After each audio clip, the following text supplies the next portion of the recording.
हान लिंग ने अपने होठों को सिकोड़ते हुए कहा, उसकी आत्मा वास्तव में असाधारण है, लेकिन यह बहुत कमजोर है।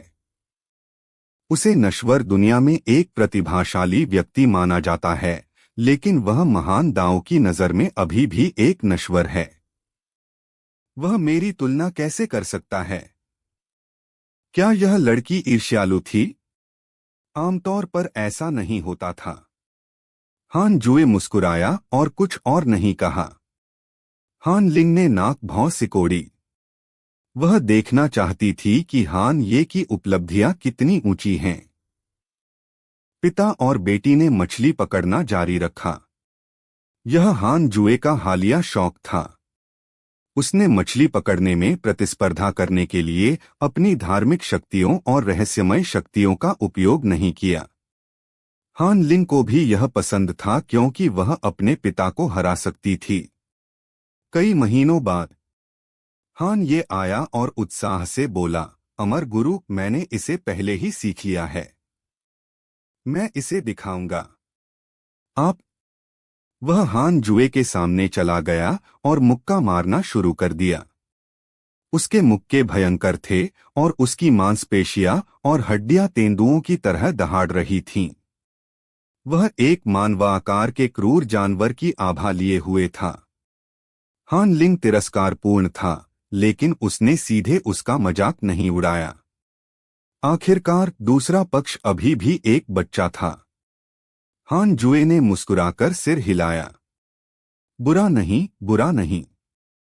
तुम भविष्य में निश्चित रूप से ड्रैगन या फीनिक्स बनोगे। येर, क्या तुम्हारे पास भविष्य के लिए कोई लक्ष्य है? तुम किस तरह का व्यक्ति बनना चाहते हो? येर शब्द बहुत ही कोमल था।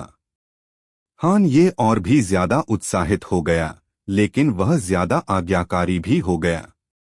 उसने अपना सिर खुजाया और कहा, मुझे भी नहीं पता, लेकिन मैं किसी से भी ज्यादा मजबूत बनना चाहता हूँ। हान जुए ने मुस्कुराते हुए पूछा, तो क्या तुम मुझसे अधिक शक्तिशाली बनना चाहते हो? हान ये ने हंसते हुए कहा, बेशक, लेकिन चिंता मत करो। तुम मेरे साथ अच्छा व्यवहार करो। मैं भविष्य में तुमसे ज्यादा ताकतवर हो जाने के बाद तुम्हारी रक्षा करूंगा।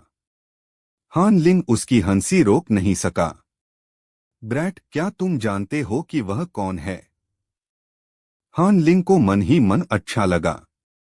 हान जुए ने मुस्कुराते हुए कहा, क्या आप साधकों के बारे में जानते हैं?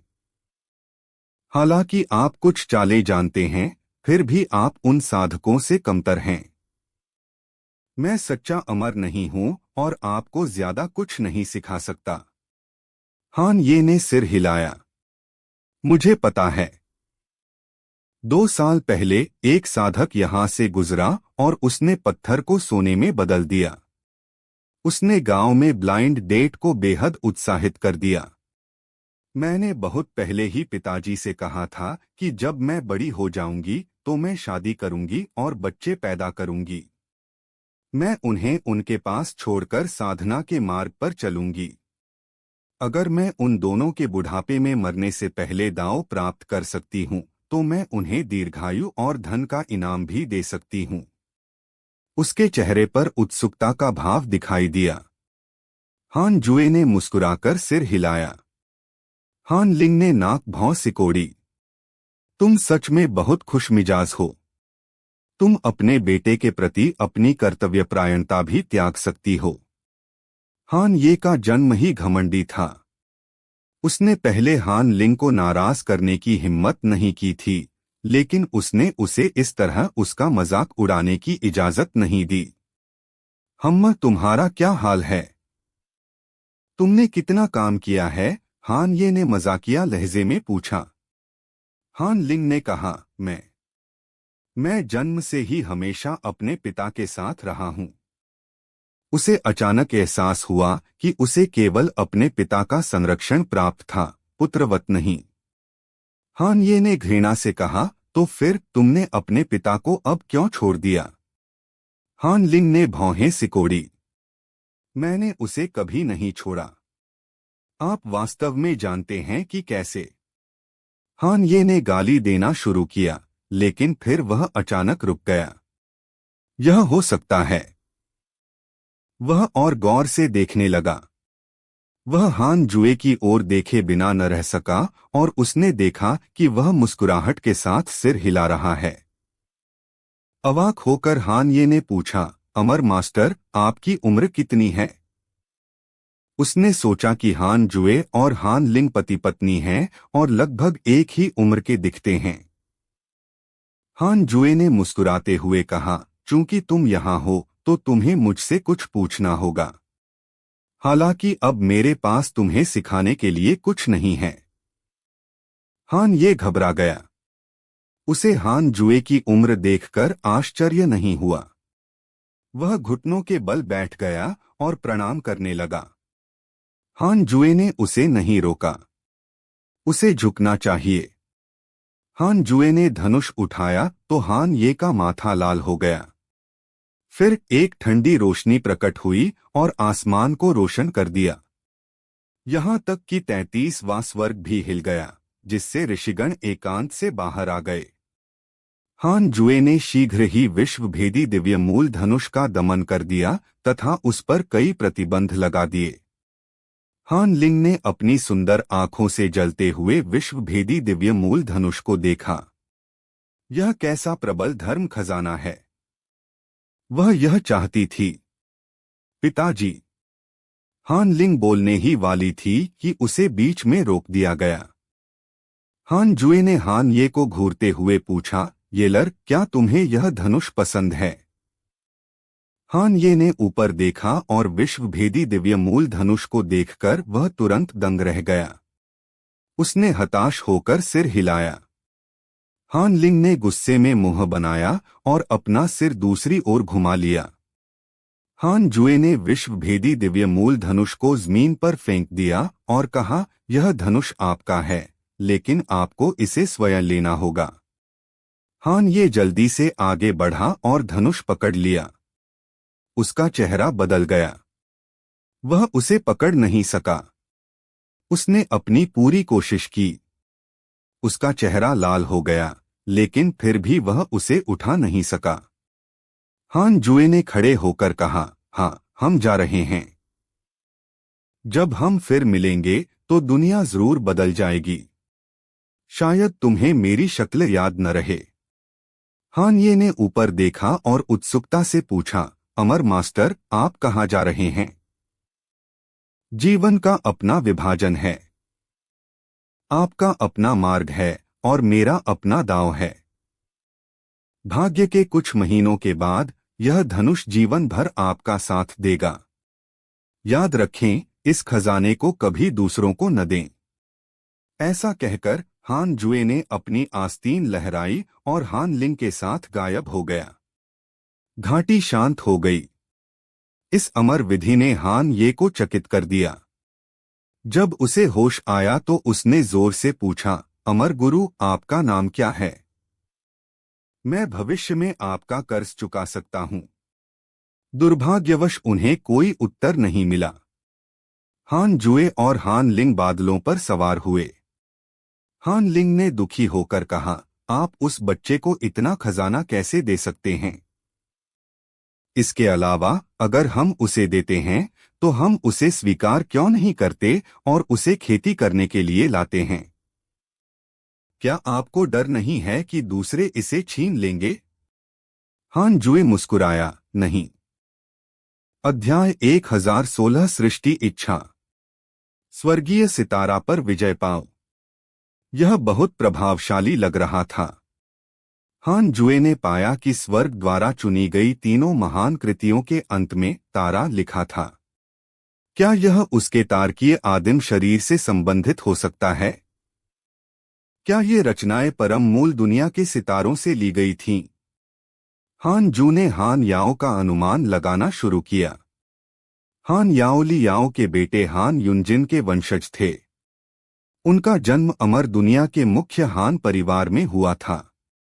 उनका शुरुआती बिंदु हान ये से बहुत ऊंचा था। उसे हान याओ के साथ वैसा व्यवहार करने की जरूरत नहीं थी जैसा उसने हान ये के साथ किया था। हान ये ने शून्य से शुरुआत की थी और उसे साधना करने के लिए किसी की जरूरत थी। हालांकि हान याओ अलग था। वह अमीर पैदा हुआ था और उसके लिए साधना के मार्ग पर चलना मुश्किल नहीं था। हान जुए को बस उसे अपने साथ साधना करने के लिए भर्ती करने की जरूरत थी जब वह बड़ा हो गया और उसका खुले तौर पर पालन पोषण किया। हान याओ। हान जुए ने कुछ सोचा और मुस्कुराए बिना न रह सका। हान लिंग ने पूछा, पिताजी आप क्या सोच रहे हैं? हान जुए ने मुस्कुराते हुए कहा, हान परिवार के पास एक और अच्छा पौधा है। हान लिंग का चेहरा काला पड़ गया। हान जुए हंसा और उसके साथ दुनिया की यात्रा जारी रखी। अमर विश्व बुझो पर्वत। सारी शक्तियां यहां एकत्रित हो गईं। पूरा पर्वत विभिन्न जातियों के साधकों से भरा हुआ था। उनकी संख्या अनगिनत थी।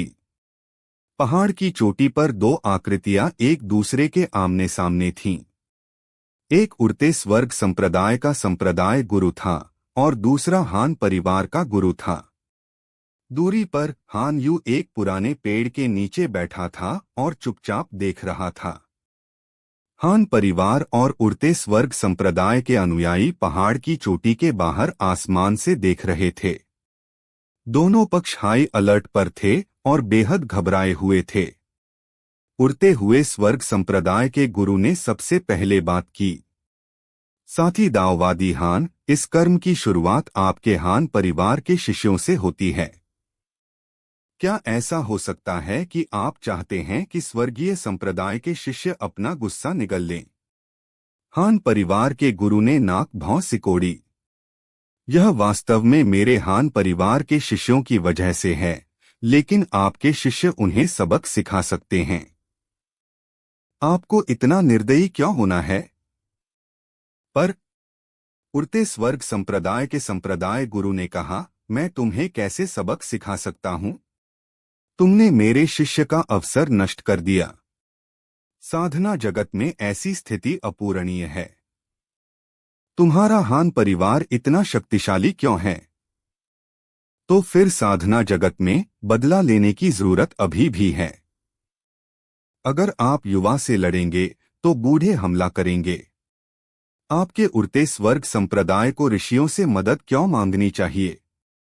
इसके अलावा वह अवसर पहले से ही आपके शिष्य का नहीं था। उस समय कोई भी सही स्थिति नहीं जानता था। जूनियर के एक समूह ने अवसर के लिए लड़ाई लड़ी। आपके शिष्य ने अवसर खो दिया, इसलिए आप मेरे हान परिवार के शिष्यों को दोषी ठहराते हैं। हान परिवार के स्वामी ने उपहास किया, जिससे माहौल तुरंत ठंडा हो गया। उड़ते स्वर्ग संप्रदाय के गुरु की अभिव्यक्ति तुरंत ठंडी हो गई। उनकी आंखें हत्या के इरादे से भर गईं। हान परिवार का मुखिया डरा हुआ नहीं था। उसके चेहरे पर तिरस्कार गहरा गया।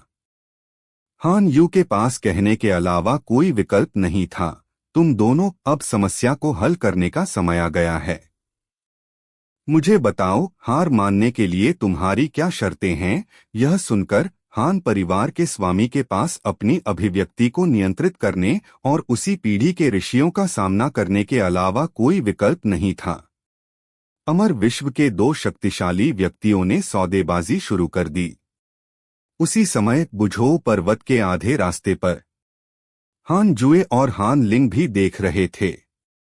हान लिंग ने आह भरी, हमारा हान परिवार वास्तव में दबंग है। हान जुए ने मुस्कुराते हुए कहा, कर्म का निर्धारण करना कठिन है। उसने इस मामले में हस्तक्षेप करने की योजना नहीं बनाई थी। हान परिवार पहले से ही काफी शक्तिशाली था। यह तो बताने की जरूरत नहीं कि हान यू, हान तुओ, हान हुआंग, हान किंगर और अन्य लोग भी उनका समर्थन कर सकते थे।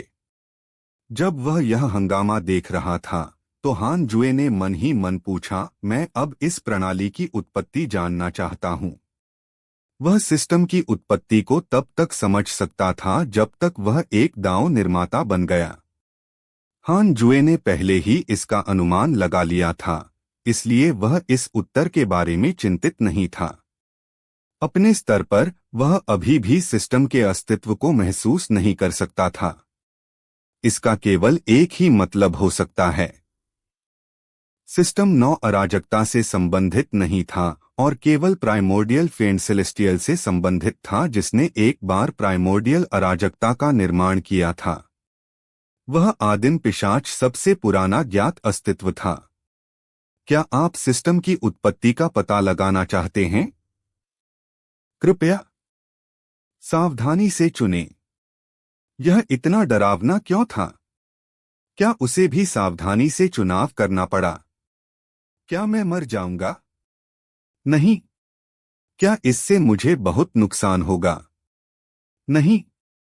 हान जुए अवाक रह गया। उन्होंने चुपचाप आगे बढ़ना चुना। बूम! हान जुए के विचार भ्रम में प्रवेश कर गए। एक बैंगनी प्रकाश ने अंधकार को दूर कर दिया, जिससे उसे अपनी आंखें खोलने पर मजबूर होना पड़ा। उसने पाया कि वह अनगिनत बैंगनी क्यूई से भरे शून्य में पहुंच गया था। दूर से एक बहुत बड़ा सूरज शून्य को रोशन कर रहा था। वह उसकी गर्मी भी महसूस कर सकता था। हान जुए ने अपनी आंखें सिकोड़कर विशाल सूर्य में छिपी एक आकृति देखी। यह आदिकालीन अराजकता थी, इसलिए केवल आदिकालीन फाइंड सेलेस्टियल ही सूर्य में रह सकता था। सूरज, तुम अंततः यहाँ हो। एक उदासीन स्वर सुनाई दिया। हान जुए ने पूछा, प्राइमोर्डियल फेंड सेलेस्टियल? उदासीन आवाज ने उत्तर दिया, नहीं, आपकी तरह आदिम फाइंड सेलेस्टियल केवल एक उत्तराधिकारी है, लेकिन वह विरासत के मार्ग पर मर गया। हान जुए को झटका लगा। यह आदिम फाइंड सेलेस्टियल नहीं था। वह क्या था? तो फिर आप कौन हैं? हान जुए ने धीमी आवाज में पूछा। उसे अजीब सी बेचैनी महसूस हुई। अज्ञात का सामना करते समय यह एक सहज अनुभूति थी। मेरे अस्तित्व का कोई नाम नहीं है। अगर आप मुझे नाम देने पर जोर देते हैं, तो मैं वह इच्छा शक्ति हूं जो सब कुछ बनाती है। सृष्टि होगी? उदासीन आवाज फिर से गूंजी। शुरुआत में कुछ भी नहीं था, कल्पना भी नहीं।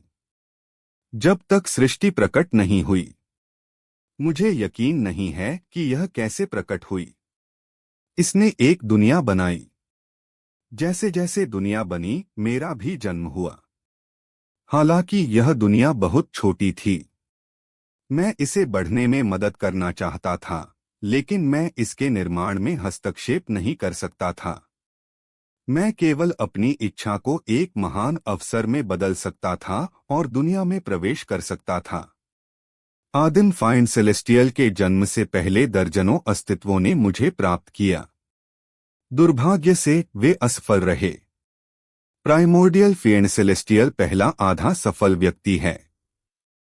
मेरी मदद से उसने प्राइमोर्डियल अराजकता का निर्माण किया, लेकिन वह अब और सुधार नहीं कर सका। हालांकि उसने मरने से पहले प्राइमोर्डियल जीवन रूपों का निर्माण किया। प्राइमोर्डियल जीवन रूपों के बीच एक अस्तित्व ने अराजकता पैदा की। मैंने अनंत वर्षों में आदिम फाइंड सेलेस्टियल के बाद अनगिनत अस्तित्वों की सहायता की है। यह संख्या आपकी कल्पना से कहीं ज्यादा है। 9 महान अराजकता में मेरे उत्तराधिकारी भी हैं। वे सभी असफल रहे। सबसे शक्तिशाली केवल महान दांव सर्वोच्च क्षेत्र तक ही पहुंच पाया है। उनमें से अधिकांश अपने अहंकार के कारण अनंत काल के लिए नरक में चले गए। जब तक मैं तुमसे नहीं मिला, मैं तुम्हारे पसंद के अनुसार अस्तित्व में था और तुम्हें मजबूत बनने में मदद की। तुम अन्य जीवित प्राणियों से अलग हो। मेरी मदद से तुम अजेय थे, लेकिन तुम हमेशा सतर्क रहे थे। यदि तुम कर्म से बच सकते थे, तो तुम उसे कभी नहीं भड़काते। यदि तुम उसे भड़काते, तो तुम निश्चित रूप से उसे पूरी तरह से खत्म कर देते। इसलिए तुम एक दांव निर्माता बन गए। हान जुए ने भौहें सिकोड़ते हुए पूछा, चूंकि आप सृजन इच्छा हैं, तो आपका लक्ष्य यह है कि मैं इन सब को बेहतर ढंग से विकसित करने में मदद करूं। क्या यही मेरा भाग्य है? हान जुए सोच ही रहा था कि अचानक अनगिनत छवियां उसके सामने प्रकट हो गईं। कुछ उत्तराधिकारी अमीर और घमंडी पैदा हुए थे। वे शक्तिशाली दुश्मनों की घेराबंदी में मारे गए। एक उत्तराधिकारी अकेला पैदा होता है। उसे हत्या करना पसंद था और नियमों के प्रतिकूल प्रतिक्रिया को आकर्षित करता था। कुछ उत्तराधिकारी गरीब पैदा हुए थे और सावधानी से खेती की। दांव प्राप्त करने के बाद वे अजेय महसूस करते थे और लापरवाही से काम करते थे। उन्हें शक्तिशाली व्यक्तियों द्वारा दबा दिया गया था। कुछ उत्तराधिकारियों ने महान अवसरों पर भरोसा किया और महान भविष्यवक्ता वाले लोगों के साथ बातचीत की। उनके पास अपार शक्ति थी, लेकिन वे अंतहीन मुसीबतों में पड़ गए और अंततः मारे गए क्योंकि उनके शिष्य उनके खिलाफ हो गए। कुछ उत्तराधिकारी हान जुए की तरह ही सतर्क थे। जब उन्हें अवसर मिलते तो वे जोखिमों के बारे में पूछते। जैसे जैसे उनका साधना स्तर महान दांव सर्वोच्च क्षेत्र तक पहुंचता गया, उन्हें लगा कि वे अराजकता में अजेय हैं और अहंकार से काम लेते रहे। जैसे जैसे समय बीतता गया, वे जोखिमों के बारे में पूछना भूल गए। नौवें अराजकता ने महसूस किया कि वे एक दांव निर्माता बन गए हैं और उन्हें मार डाला। mynovelfull.com पर